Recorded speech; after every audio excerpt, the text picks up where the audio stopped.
Shalom. I like to start off by giving all praises, honor, and glory to Yahweh, Bahashem, Yahweh Shai, Bahashem, Rakah Kwadash. Double honors to the apostles and elders of Great Millstone who rule well, taught me this truth. Peace and salutations to the Akim, preaching his word with truth and sincerity around the four corners. Like Elder Malcolm would be saying, risking their lives and freedom to do so. Peace and salutations to the Akim and the few Aqua, the true believers of the hopeful elect, and to the scattered Israelites, the Israelite foreigners, speckled bird Israelites, the Israelites that live amongst the heathen that look like the heathen. Shalom to y'all as well. Just coming back in the spirit and theme of prophecy. I got a news article that I would like to share. Dealing with the dealing with America. Well, not only America, but the other nations. There's nations that are ditching the U.S. dollar. So this is basically you're witnessing and you're living out in real time the downfall of America. So I'm gonna get the article, hit a couple of precepts, and Lord willing, this will be edifying. This will be straight and to the point.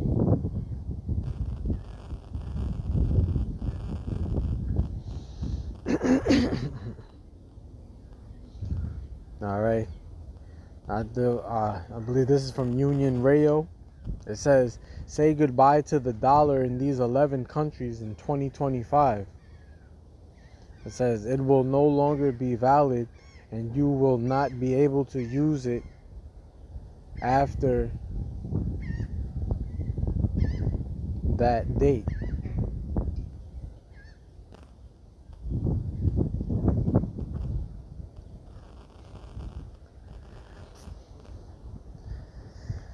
Alright, let's read a little bit of this. It says, "The dollar is losing strength. It's not a theory, nor is it a rumor. 11 countries have officially announced that they will stop using the U.S. currency in their transactions starting in 2025. And you see, we're already in 2025. We're in the 4th month of 2025. So who knows when? So maybe they're stopping now. You never know.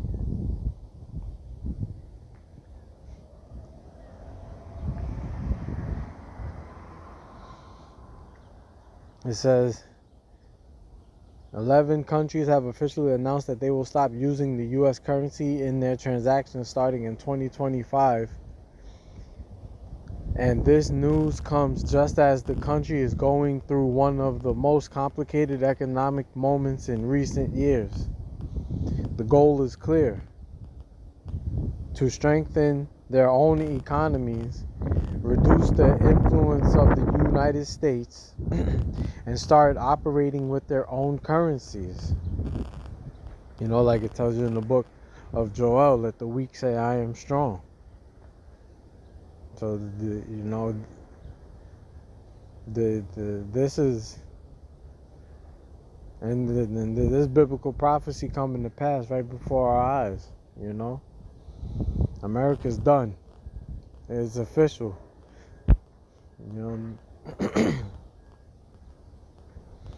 It says, "And although it's not an immediate goodbye or the end of the world, it does mark the beginning of the end of the dollar's hegemony as the global currency." Yeah, because from what I understand, Russia has been using this ruble, and the other countries been using their other currencies. That's the whole reason why they started the BRICS. The British, not British, Slovakia, the Brazil, Russia, India, was that China and South Africa, and so many countries and multiple countries have joined it thus far. I believe it got up to like 50 to 77 countries, I believe.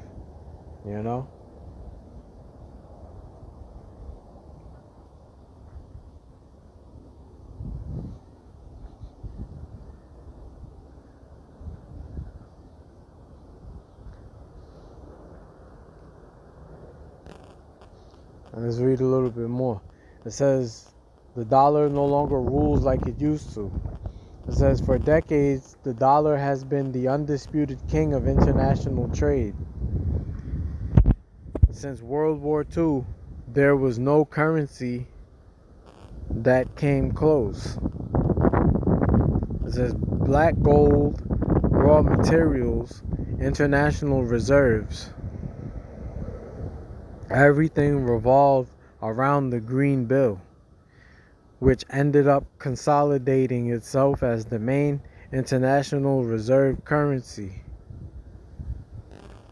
It says basically all countries used it to back up their economies until now.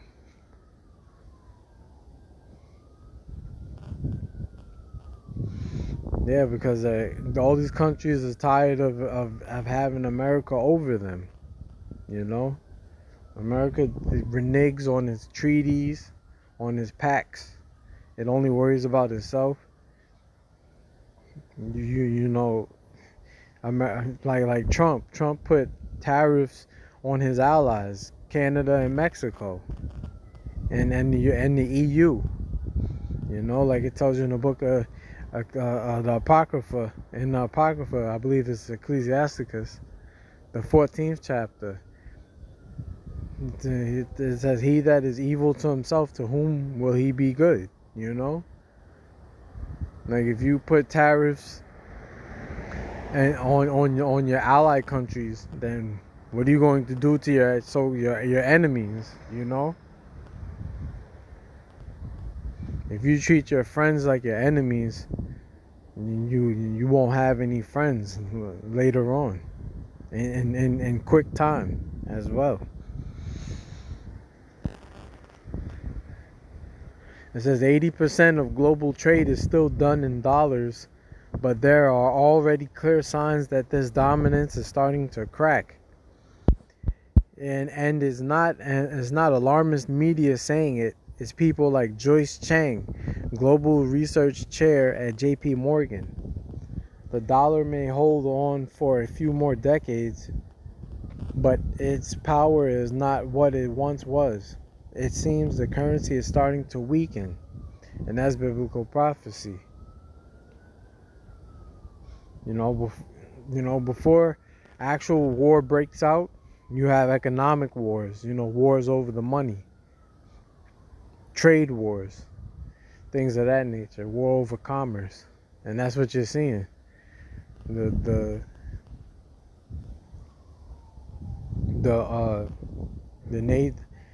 The America's going to war with multiple nations, you know, over the money and the territory. Really, the money. And said, who is getting off the dollar train? The countries that have made this decision belong to the Commonwealth of Independent States, mostly made up of republics that were part of the former Soviet Union, you know, the USSR. I forgot what it stands for, but it's the USSR.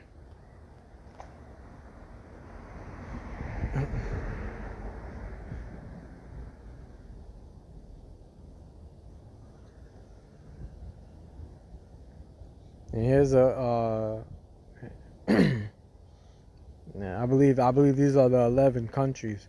You see, it says Armenia, Azerbaijan, Belarus, Kazakhstan, Kyrgyzstan, Moldova, Russia, Tajikistan. You know, forgive me if I'm mispronouncing them. I'm trying to pronounce them the best way I can, but you see the way it's spelled. You know, you could Google translate it in your free time if you wish. This is Turkmenistan, Uzbekistan, and Ukraine. And you see Ukraine's on this list too. All that money that the U.S. gave Ukraine, especially during the Biden administration, and just for Ukraine to turn around and ditch the dollar, and when they're doing transactions, you see, but it's all prophetic. It says yes, even Ukraine is on the list, despite its open conflict with Russia for more than 3 years. Even if it seems strange that Ukraine and Russia could agree on this, here geoeconomic logic prevails. They no longer want to depend on Washington to move their money.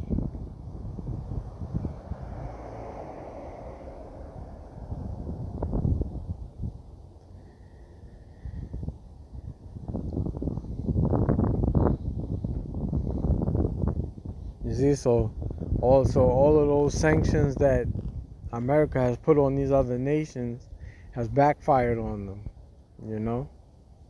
Let me get a couple of precepts to close this thing out, because it wasn't meant to be long and drawn out.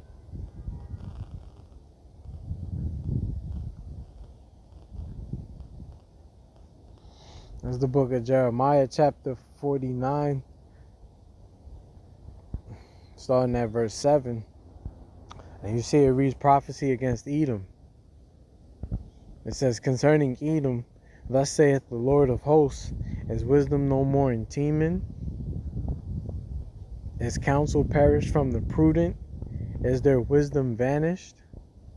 Yeah, this is talking about Teman. The ancient Temans are the modern day Germans, you know. And then the Lord is asking through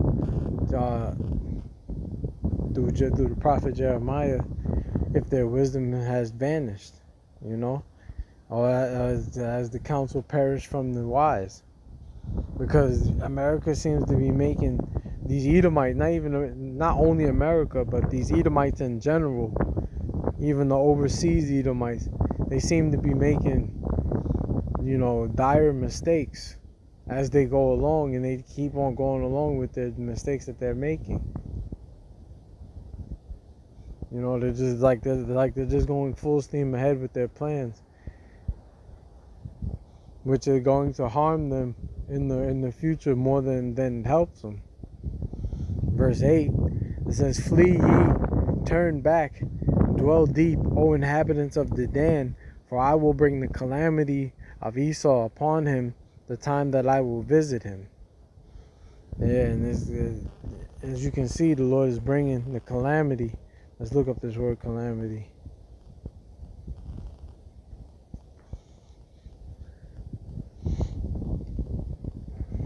You see, the word, it says in the sense of bending down. You see the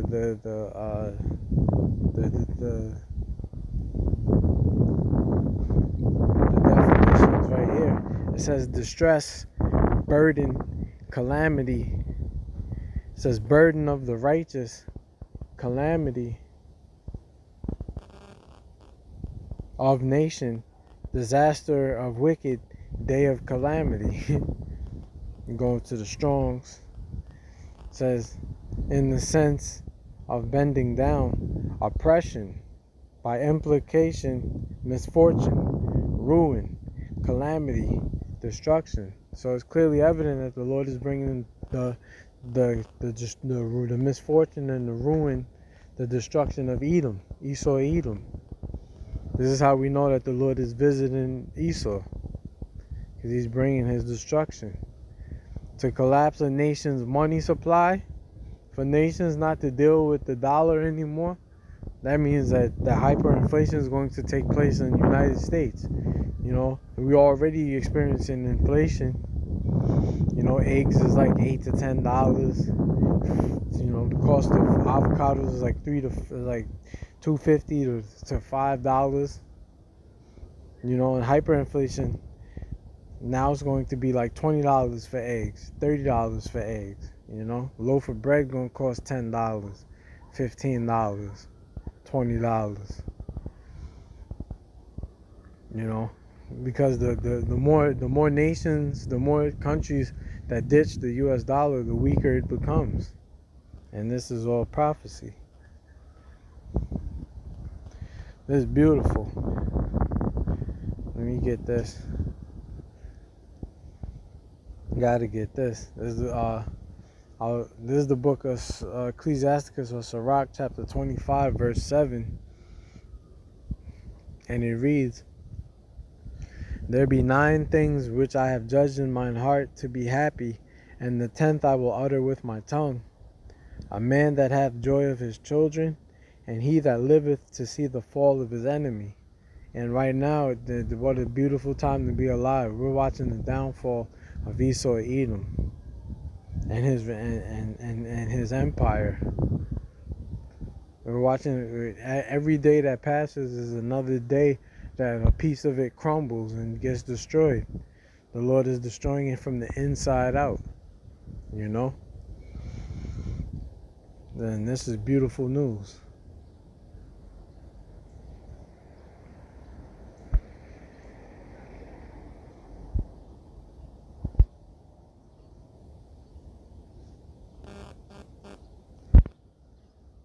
Let's get this. Actually, before I get Ezekiel, let me get this in James. It's the book of James, chapter 5, verse 1. And you see the heading. It says, "The misuse of riches." And it reads, "Go to now, ye rich men, weep and howl for your miseries that shall come upon you." This is what's coming to America. It says, "Your riches are corrupted, and your garments are moth-eaten.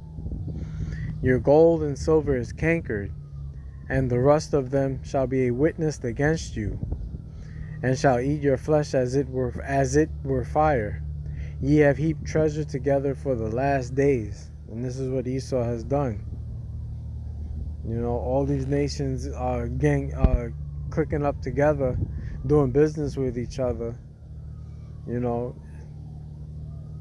it was said long ago that once Russia and China click up together and do business with each other, and then China, Japan, and South Korea teamed up together to retaliate America's tariffs rather, the tariff war. You see, it was only a matter of time before these nations are going to click up militarily and nuclearly and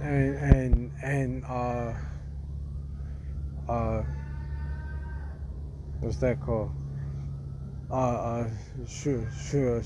All the nations with nuclear capability are going to shoot their nuclear weapons on America, just as it has been prophesied in the Bible. You see, like books like Isaiah, like books like Jeremiah, books like Revelation. You see, so like I was saying, it's a wrap for Babylon.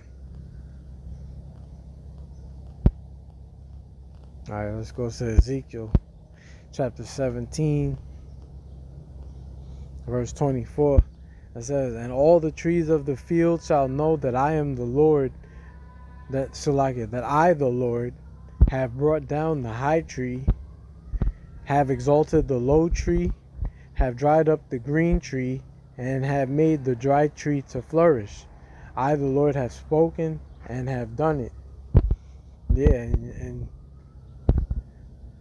as you can see, you know, when it talks about trees, it's talking about people. You know, let me prove that real quick.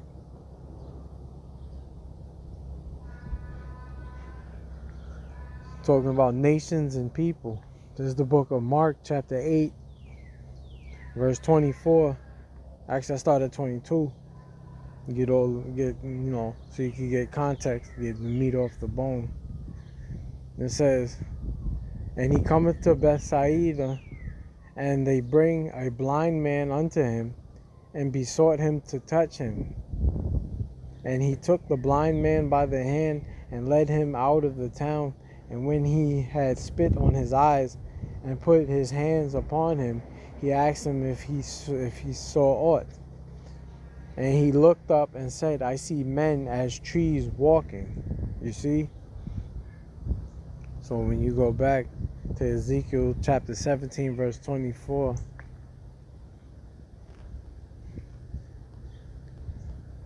it says, and all the trees of the field shall know that I, the Lord, have brought down the high tree and have exalted the low tree. When you read in the book of Psalms, I believe it's the 37th chapter, King David was talking about how he's seen the wicked spread himself like a green bay tree.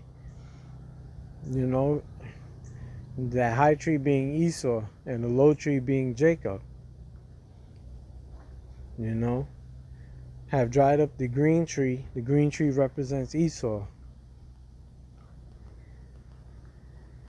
And have made the dry tree to flourish. The dry tree represents the nation of Israel, the so-called blacks, Hispanics, and Native Americans.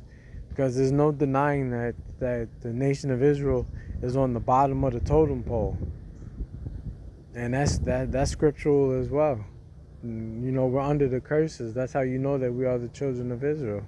We are the children of the Bible. We are the people of the Bible. You know, no matter where you are in the world, if you're an Israelite, you're on the bottom. You know?